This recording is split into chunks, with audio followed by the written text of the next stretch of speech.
All right, looks like we're on. So yeah, I was looking and it looks like I haven't actually put up a daily lasagna for a week, which kind of bugs. Anyway, I thought I got one up on Tuesday. I don't remember. Anyway, and if I did one on the 31st, which was Thursday, that means that I've already talked about the M World. So I'm just going to go ahead and jump in with some of the other stuff that's going on. Now, I usually do this at like 5 a.m. And this morning I got up and I had a speech to prepare for Toastmasters, so I did that instead. I'm sorry. The good news is, ta-da! That's right. So I got Best Speaker today. It was really kind of interesting because usually when I speak at Toastmasters, it's a prepared speech. So I've actually written it, given it to myself a couple of times. In fact, I usually actually do an unlisted video on YouTube and then play it back. And that just helps me with timing and things, and also helps me pick out things like the you knows and the ums and the things that I'm filling in with. So anyway, really helps. But yeah, so anyway, Toastmasters today, um, best speaker. So yeah, so that was fun. Anyway, a few other things that are going on. I should probably actually pull up some numbers because people are going to want to hear it. And now I'm super sensitive about all of my ums and uhs, so we'll see how that goes. Let me pull this up.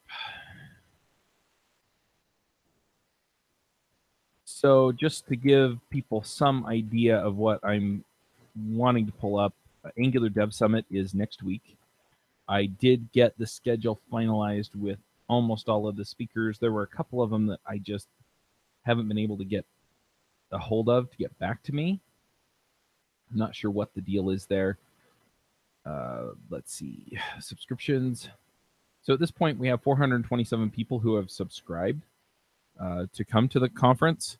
So that's cool. I'm adding them to the mailing list. I will probably actually throw in, after the conference, basically, kind of a last ditch. Hey, did you want an all access pass? Because you can still buy them. The price is going to go up. I've decided on Monday. I've talked to a few people, and yeah, the best value on those all access passes is actually before the conference starts. And so I'm making them cheap to try and get people to buy in before the conference. So they're $97 before, and then they go up to $197 for the first 3 or 4 days of the conference. I think I decided on Thursday I was going to raise the price again to $497 for an all access pass.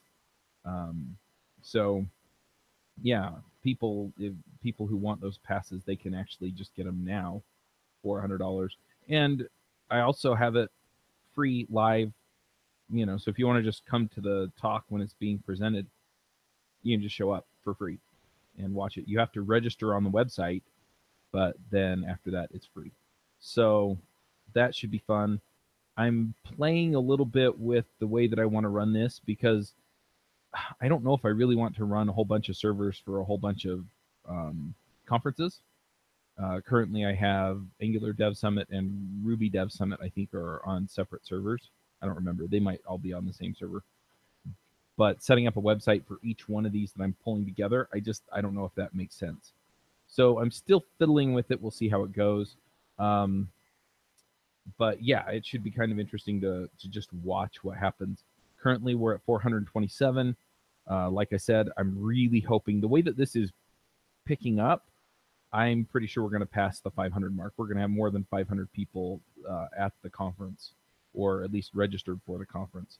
So, they can kind of expect to hear from me and say, hey, look, go check these things out, stuff like that. Super happy about that.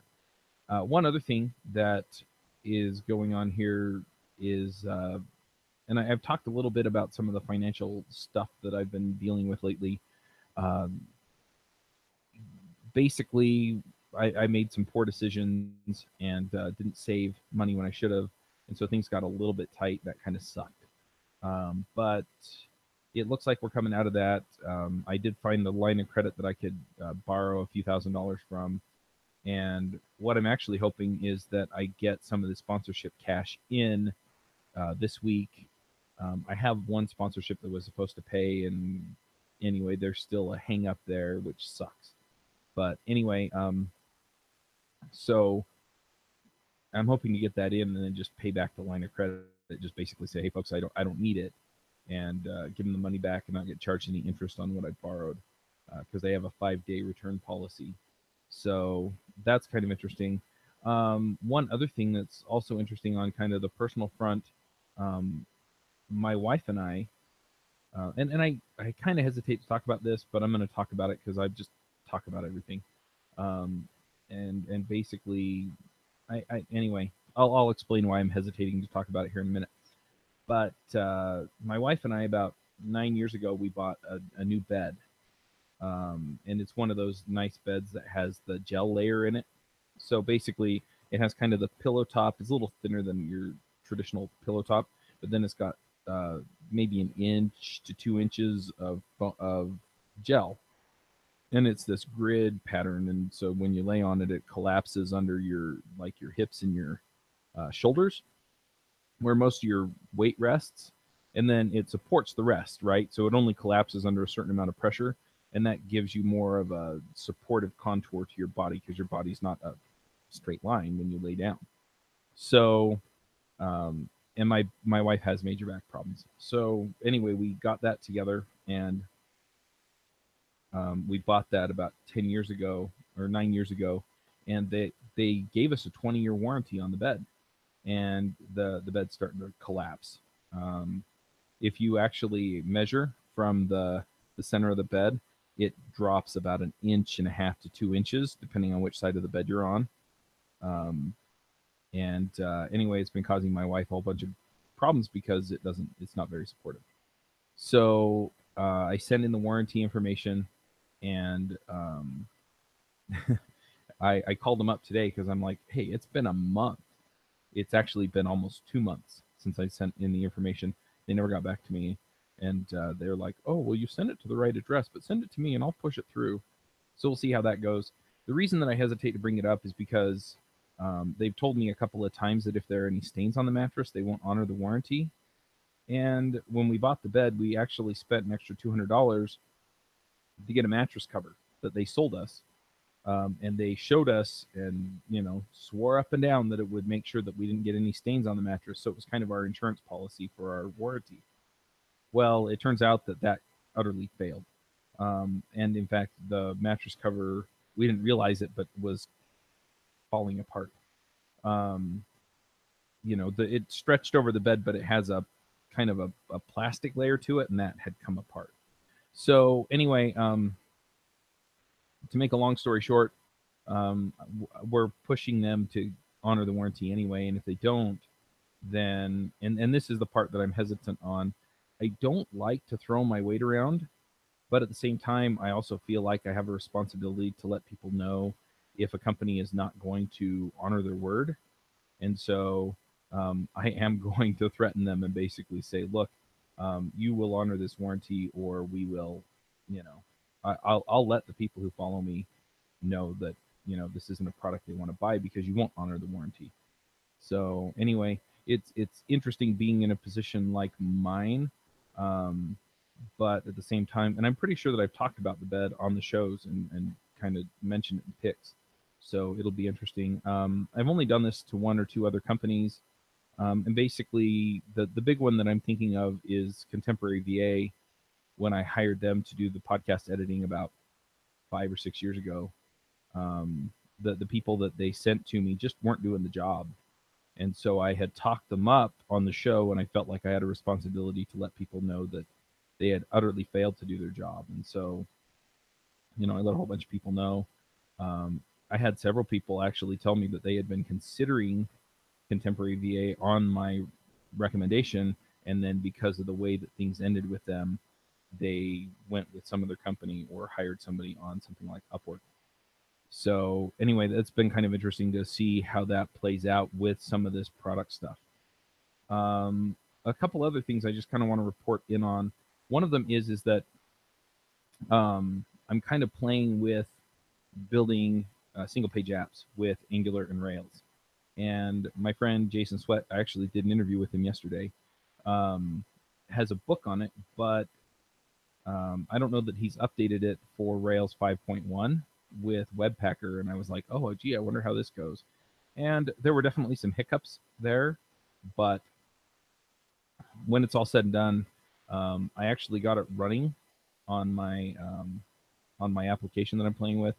I will probably wind up doing a video series on it, but I want to keep it really, really simple.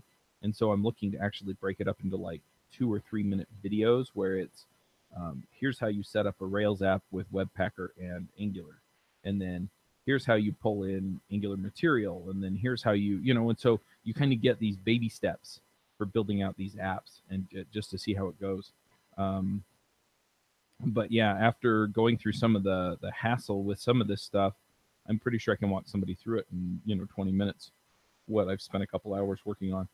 So the other thing is I'm kind of frustrated that there aren't better tutorials out there on how to do this. So I'm probably going to write them up and do the videos and just see how it goes. I'm kind of toying with the idea of making the videos for sale. I'm also toying with the idea of releasing them initially for free for, say, a month and just let people know, hey, look, I'm doing these videos, every so many days for a month. And then in the end, or if you want to download them, because, you can, I'll have them embedded somewhere. And then if you want the download, where you can watch them at your leisure on your iPhone or something, then, you can do something else. But yeah, it's been kind of fun to just play with this.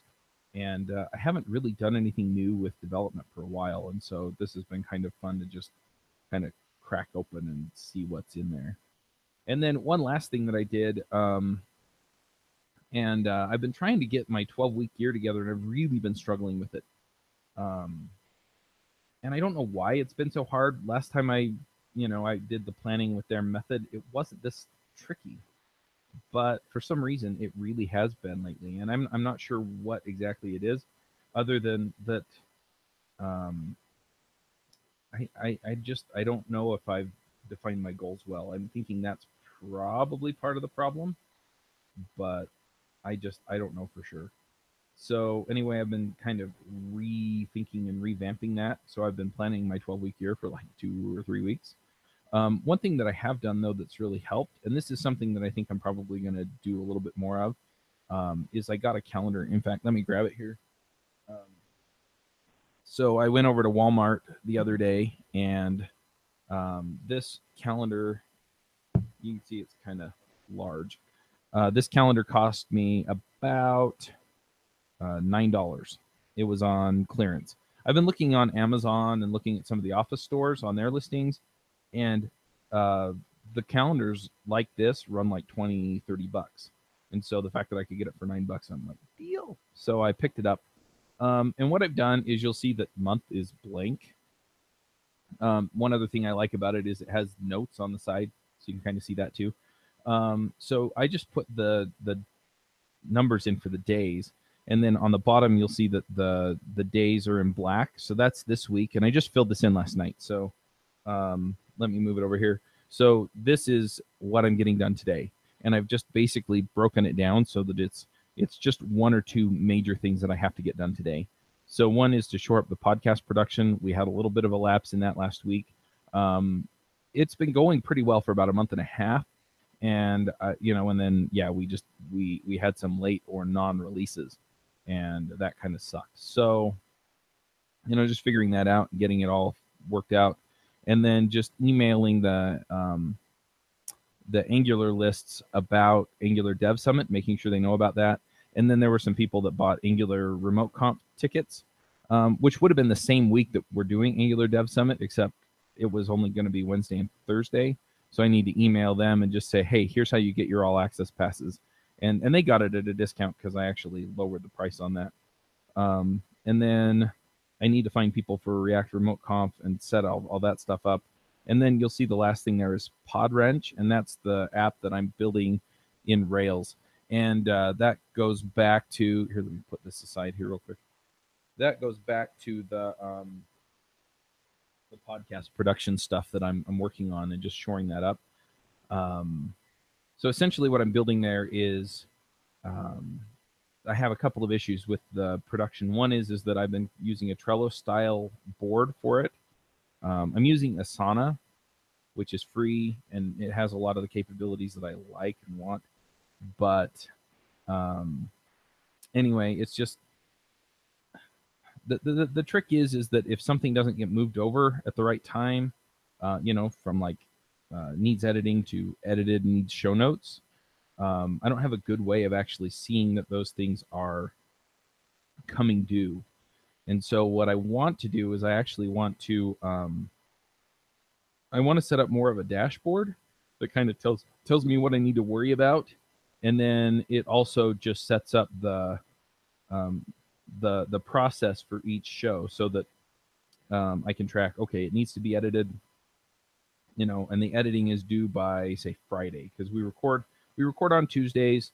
Most of the shows were at least a week ahead. But yeah, so anyway, we pull that in, we set things up so that we're ahead, we're on track.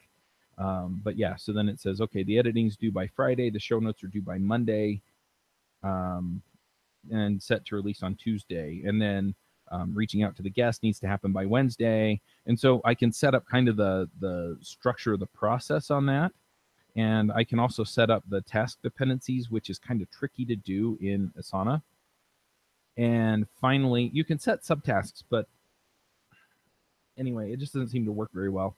And there is a process to it, but it turns out that as far as like release and publicizing and all that stuff for these podcast episodes, it just doesn't quite happen the way I want it to. And some of it I can automate, and some of it I really can't. So that's the hang up there, is just, okay, we're going to get it all out there and just make it work. So anyway, so each episode is kind of its own mini project, is the way that I'm approaching it. So in the long run, then it'll set things up nicely.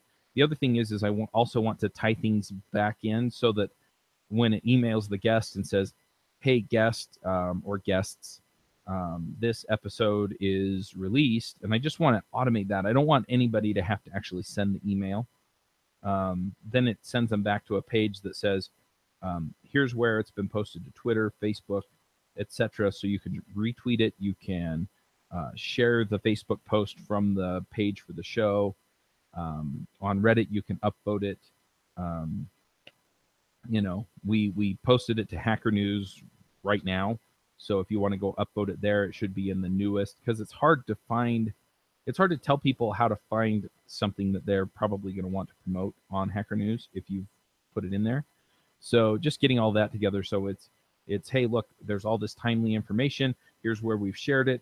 If you want to just spend 10 minutes and go and, promote it in all these places, or upvote it, or, give it some juice, then, you can help, get the word out on your appearance on the show. And that really helps them. And then just letting them know as well, hey, this is how we're going to get things out. One other thing is that the sponsorship management has gotten a little bit crazy. And so I'm hoping to build some sponsorship management stuff in there. And basically what I'm really hoping to do is, so I have a plugin on the WordPress setup called Add Sanity. And so what I'm hoping to do is point that back to this other app. And so what it does then is it just loads in the proper banner for the proper place.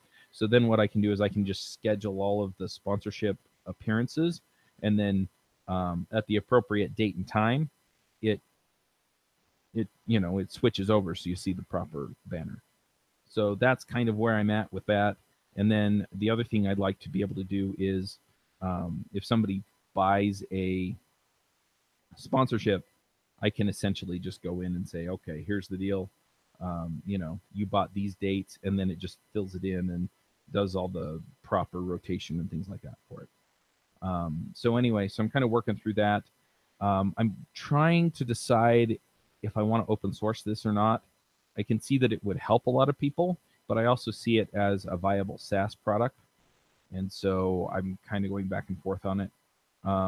With some of these apps, though, the other thing is that most people who would need it, podcasters, for example, they're technical enough to set up WordPress, most of them, but they're not necessarily technical enough to set up and build and deploy a Rails app with an Angular front end. And so I could see some of the technical podcasters out there saying, you know what, I'll just set this up on my own. And I could see some synergy coming back if people want to contribute to it. I don't know. I'm also kind of tempted to just say, look, if you want to help me on this and you have Angular or Rails expertise, and you want to use it, then, I'll grant you a conditional license for your shows if you help me build it. I don't know. I'm still figuring that part out. So we'll see how it goes. But yeah, I just need a more rigorous process and better way of tracking where these things are. And then the other thing is that if the production, so I'd like to set things up so that the production deadlines hit at specific times, and then if a task goes overdue, then what it does is it prompts the person who is supposed to be doing the process, because things like show notes, there are a lot of people who can write them, because I don't have time to listen to all of the shows and write all of the show notes. But if if I have somebody that's doing that, then it can email them and say, hey, look, if you're close on this one, then you can go in and actually claim it. But if you don't finish it within the next 24 hours or 12 hours or something, then then it's just not gonna, then we're gonna let somebody else pick it up, and that way I can have people on standby to do that kind of work. The editing is another one. My editor has been doing a terrific job. He's been staying on top of things, but I want to add more shows, and I don't know at what point I hit his limit, his capacity. So we're also going to see about that, and then to be perfectly honest, I'd like to get to the point where we're actually ahead on the editing and show notes and everything else, so that the due dates can be like a week in advance. And if we get to that point, then what happens is then it doesn't matter so much. Then it lets people know, hey, look, this is due a week before it has to release. So then I can give them a day or two, right? So if they're close on the show notes, they've already been working on it, then they can just take care of that. So anyway, yeah, just stuff like that. So, and then the other thing is I'd like to set up a platform where people who have especially development podcasts can jump in and say, hey, look, Chuck, find us sponsors. And that way I can sell packages based on, say, you want to reach JavaScript developers, here's the number of impressions you're going to get. Or, because some of the smaller shows, it's kind of hard to find good sponsors that want to sponsor a show that only gets a few hundred or 1,000 or so downloads per episode. It's a lot easier to find sponsors who want to sponsor a show that gets, say, 7, 8, 9, 10,000 downloads per episode. And so if I can offer that number of impressions across a number of podcasts, then what happens is I can pay out to each of those smaller shows and make it worth their while to come in and do that work. And then, the people who want to sponsor specific shows, they can do that too. And so I'm working on that piece as well. And I'm not sure if I want to tie it into this tool or if I want to make it a separate tool. But anyway, that's kind of where I'm at. And then, yeah, just getting that 12-week year finished and just being like, okay, here are the big goals. But yeah, the Angular conference is coming up. I need to verify a couple of things with that as far as the setup goes, and that's mostly just some of the automation to let people know how to get in. I'm assuming it's working, but I haven't actually looked for the last day or so, so we'll see how that works as well. But yeah, I know I've kind of rambled a lot, and these are a lot of things I'm thinking about. I should be back on track tomorrow with doing it early in the morning. I know I've had a couple of viewers on off and on throughout this particular cast. But yeah, just stuff going on there. One other thing that I'll probably bring up just kind of as a closing thought is so I've been reading this book called You Are the Placebo by Joe Dispenza, Dr. Joe Dispenza. And he just talks a lot about visualization and energy and, kind of the mind body connection is kind of a lot of what he talks about. But I've been reading a lot of other books about growing and being wealthy and things like that. And all of these books talk about visualization, visualizing what you want and focusing on that and putting your energy into it and then getting that result. And for me, I'll just add a lot of that comes in with prayer as well, prayer and faith and belief. And they talk a lot about the belief and just, believing that it can happen. And people healing themselves is, the main thrust of this particular book. And so I'm trying really hard to figure out how to just focus on the things that matter and let a lot of the other stuff go. And it's hard because there are other things I care about. I follow politics, not heavily. I got way into it for a while and I was spending way too much time on it. So I cut way back, but, I still follow it. I have other things that I'm doing outside of work, like Toastmasters and, church and a bunch of other things. I do some trainings here. I'm on the school board for my kids' school. And so I've got all these other things going on, but it's just, okay, what do I want? Like, what am I actually after here? What do I hope to accomplish? And I'm really getting serious about it. And so, with Toastmasters, I had a conversation with a couple of people. I just stepped down as VP of membership because my travel schedule is messing that up. You kind of need to be there every week for that. But just figuring out what I want and then just going for it and just nailing it down. So, I'm figuring a lot of that out, and I'm going to talk to people and just say, hey, look, how can I accomplish the things I want to accomplish here? And, just make a plan and get it done. And that goes back to that 12-week year, but then just visualizing it and just putting my energy into it and, asking God to help me with it and figuring out if that's in line with where he wants me to go. And anyway, yeah, I mean there are a lot of things that just go into that. So I'm not advocating a particular type of spirituality, but at the same time, just visualizing it and believing in it will get you a long, long, long way. So if you have some outcome you're looking for, seriously, just go look at it and visualize it and go after it. The books that I've been reading that have kind of indicated this, and it's funny because I talk to people and they tell me this stuff too. But yeah, just to give you some reading if you want. One is Secrets of the Millionaire Mind by T. Harv Eker. Another one is The Miracle Morning by Hal Elrod. Those are both books that I'm reading every month now until I feel like I've got a lot of the things that they're teaching in practice.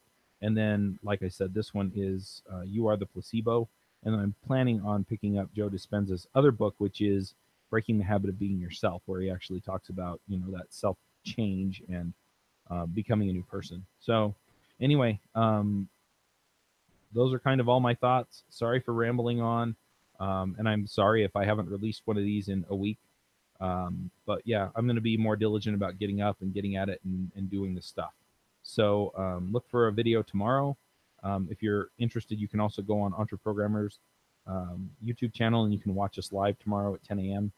And then if you're an Angular person, go to angulardevsummit.com. If you're a Ruby person, go to rubydevsummit.com, and we'll get that all done. I just got Matt scheduled for Ruby Dev Summit.